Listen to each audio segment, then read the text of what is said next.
That the final home game of the year, and one to remember for Real Madrid, one to forget for Villarreal, 4-1. Then the final score, which means when you take a look at La Liga, Real Madrid top of the table, 1 point clear of Girona. They are 7 clear now of Barcelona in third, 8 clear of Atletico sitting fourth. Atleti, of course, lost yesterday. Barca drew. Girona, they go back to the top tomorrow. They take on Alaves. That game will be live on ESPN+. But to focus now on what happened in the Santiago Bernabeu, Mario Suarez joins us, the former Atleti midfielder. Real Madrid are going to win the league, aren't they, Mario? Yes, I think they deserve the win.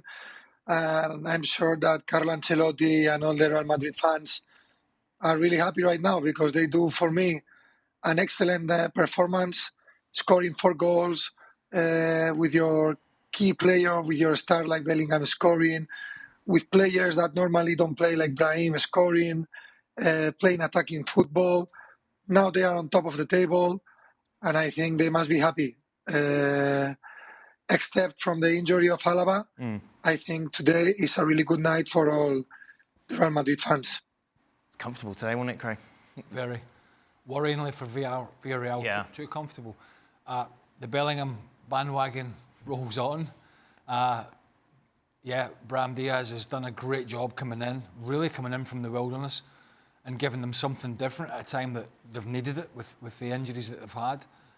And Rodrigo has stepped up, and that was all the big questions that we had. Who was going to step up when Vinicius is out the side, and we believe he's out to February, and Rodrigo has done that. But one of the other sides of Jude Bellingham I don't think we discuss enough is he's got an edge to him. Very much so, yeah. He's got a fire in there, he's got an edge to him, and I know the boys and Robbo talked about it in commentary about taking him off because he was already on a yellow card, and you could see Villarreal were putting some challenges in him, and he was kind of getting a little bit frustrated with the referee as well, and he's got that edge to him, and I think, you know, if you took that away from him, you wouldn't see the player that you want that. Yeah, you want that. He's a winner. It means a lot to him, you know, even when they're winning games, and it just means a lot to him, and I just like that edge that he's got, and I think he's got the perfect manager to manage that. You saw when he come off, Ancelotti putting the arm around him, saying, like, you know, you've done your job, bigger fish to fry, but this was I mean, when Villarreal got that goal just in the second half, you thought, right, are they going to fold Real Madrid? But they did not. That kicked them on. Mario, we take a look at the stats. Jude Bellingham, top goal scorer in La Liga, 13 goals, 3 ahead of Borja Mayoral in second. What is it that makes him so difficult to defend against when he's making these runs from deep? Well, as I said before, I think the best thing that Bellingham has for me is that he's in the place he has to be in every moment. He has freedom. He arrives to the goal from second line, and that for a defender is very difficult to mark a player like that. He's very strong physically. He works. I don't know. It puts more pressure on Xavi, doesn't it, in some sense, being the biggest rivals, because most definitely. He's talked about... Are they still in this race? I don't think they're a good enough side at the moment to bridge a 9-point gap. Maybe at another time I would have said yes. But with all the issues we've discussed with Barcelona, I don't see them recovering 9 points in just over, half a season. Yeah. You can't see where the next win's coming, can you? I mean, there's of course, be 9 points if Girona win tomorrow.